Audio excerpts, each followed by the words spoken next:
Students अभी अपन यहाँ पे देखेंगे कि energy stored in helical spring. हाँ, energy stored in helical spring, जैसे हम लोगों ने स्ट्रेन एनर्जी हम लोगों ने पढ़ा था मैकेनिक्स ऑफ मटेरियल में लास्ट सेमेस्टर में, तो उसमें हम लोगों ने अलग अलग टाइप के स्ट्रेन एनर्जीज निकाले थे। तो ये इसके ऊपर एक डेरिवेशन का भी आ भी सकता है, energy stored in helical spring of circular wire. ठीक है, स्प्रिंग का हमें मेन फंक्शन पता है, स्प्रिंग क्या करता है, एनर्जी स्टोर करने के काम में आता है, जैसे और उसके ऊपर में वर्क डन होता है। जैसे हम लोग लोड अप्लाई करते हैं उसमें डिफ्लेक्शन होता है, जैसा ही वर्क जो लोड हम लोग रिलीज करेंगे तो वो डिफ्लेक्शन के कारण यानी उसमें चेंज इन लेंथ जो हुआ है वो जितना लोड अप्लाई हुआ है that is force into deflection, इतना वर्क वो स्टोर करता है in the form of energy. और जैसे वो अनलोड होगा, लोड उसके ऊपर से रिमूव होगा तो वो उतना ही एनर्जी जो स्टोर किया है वो एक्ट करता है या वो वर्क होता है वहां पर।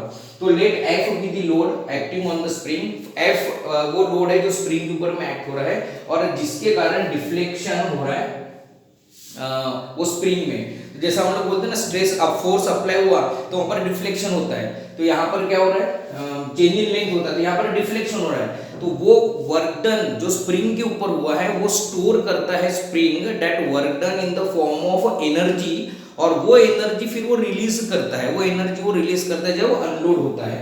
तो ग्रेजुअली अप्लाइड लोड आपको पता है मैकेनिक्स ऑफ मटेरियल में पढ़े हम लोगों ने, ग्रेजुअली अप्लाइड लोड अगर हम लोग देखते हैं तो क्या आता है, energy is equal to half, जैसा वर्क डन का फॉर्मूला क्या है, work done is equal to force into distance, है ना, work done is equal to force into distance. जब ग्रेजुअली अप्लाइड लोड आता है तो वो लोड क्या है, हम लोग एवरेज लेते हैं, तो इसलिए उस समय का ये वर्क डन जो है वो स्टोर रहता है in the form of energy. वो एनर्जी को हम लोग क्या बोलते हैं, स्ट्रेन एनर्जी, क्योंकि वहां पर चेंज इन लेंथ हो रहा, डिफ्लेक्शन हो रहा। तो इसलिए ये जो स्ट्रेन एनर्जी है वो एवरेज लेते हैं हम लोग, तो उसमें क्या हो जाएगा, F plus F1 plus F2 divided by 2, तो ऐसे एवरेज लेते, तो ये F क्या रहता है, एवरेज, तो 1/2 F into work done, sorry displacement यानी चेंज इन लेंथ, तो ये स्ट्रेन एनर्जी आए 1/2 F इनटू डेल। और मैक्सिमम शियर स्ट्रेस हमको पेज नंबर डेटा बुक से हमको पता है 79 पे पेज नंबर पे हमको टाउ का ये फॉर्मूला मिलेगा, K 8FD upon pi D cube. तो इसमें से हम लोग F का वैल्यू निकालेंगे क्योंकि इसमें पुट अप करना है, तो इसमें से F का वैल्यू निकालेंगे, तो कैसे है F का value, tau pi D cube upon K 8KD। Similarly deflection का भी फॉर्मूला हम लोग निकालेंगे क्योंकि इसमें डिफ्लेक्शन भी देखना है, डिफ्लेक्शन का भी फॉर्मूला लेंगे और ये डिफ्लेक्शन के फॉर्मूले में हम लोग ये F का वैल्यू पहले पुट अप करेंगे।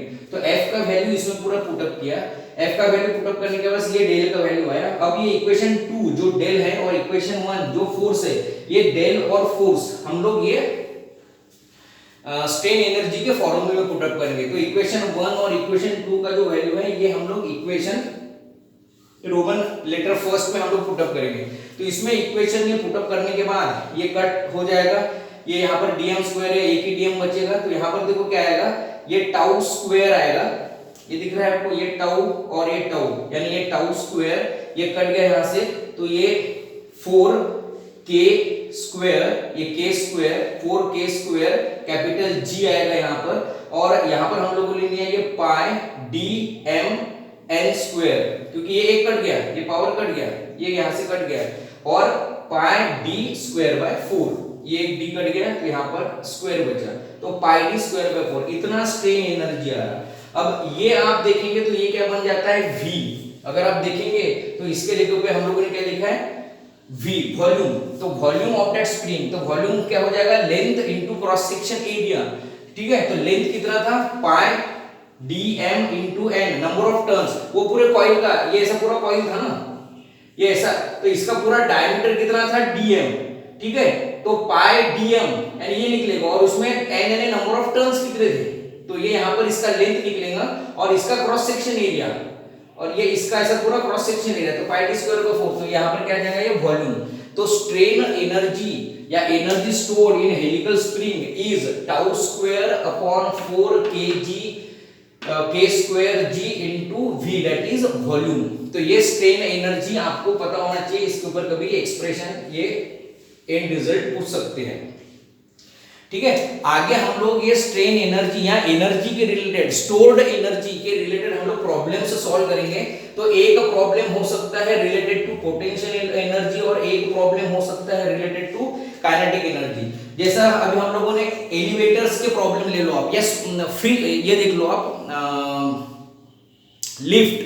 लिफ्ट के सबसे नीचे आप देखेंगे तो स्प्रिंग्स लगे रहते 5-6, ताकि अगर इन केस ऑफ एक्सीडेंट, अगर एक्सीडेंट होता है या और कुछ फेलियर होता है तो लिफ्ट जो है वो सडनली नीचे आएगी, तो उस पे एक्सीडेंट को थोड़ा सा डैमेज कंट्रोल करने के लिए नीचे में स्प्रिंग्स लगे रहते कि वो इंस्टेंटली वो स्प्रिंग के ऊपर जाके वहां पे वो शॉकअप के रिलेटेड वो काम करता है स्प्रिंग। या जैसा आप रेलवेज में देखोगे तो रेलवेज में 2 बोगीज के बीच में भी उसको बीच में से स्प्रिंग लगे रहते हैं, ताकि अगर ब्रेक लगता है तो वहां पर शॉकअप्स के जैसा वो यूज हो। तो जैसा रेलवे वैगन्स में, अगर रेलवेज में, ट्रेन्स में अगर होता है तो वो वहां पर एनर्जी रहेगा रिलेटेड टू काइनेटिक एनर्जी। और एलिवेटर्स, अगर सडनली एक्सीडेंट होता है और एलिवेटर्स फॉल होते हैं या लिफ्ट फॉल होती है तो वो हुआ है ड्यू टू पोटेंशियल एनर्जी। तो इसलिए हमें ये एनर्जीज पता होना चाहिए। अगर पोटेंशियल एनर्जी के रिलेटेड रहेगा तो U is equal to mgh हम लिखते हैं ना, तो P इंटू मींस ये फोर्स इंटू डिस्प्लेसमेंट, ये फॉर्मूला वही है, फोर्स इंटू डिस्प्लेसमेंट। फोर्स के जगह पे हम लोगों ने P ले लिया और डिस्प्लेसमेंट यानी कितने हाइट से फॉल हुआ इनटू डेल, स्प्रिंग का कितना डिफ्लेक्शन हुआ। और ये काइनेटिक एनर्जी हाफ mv²।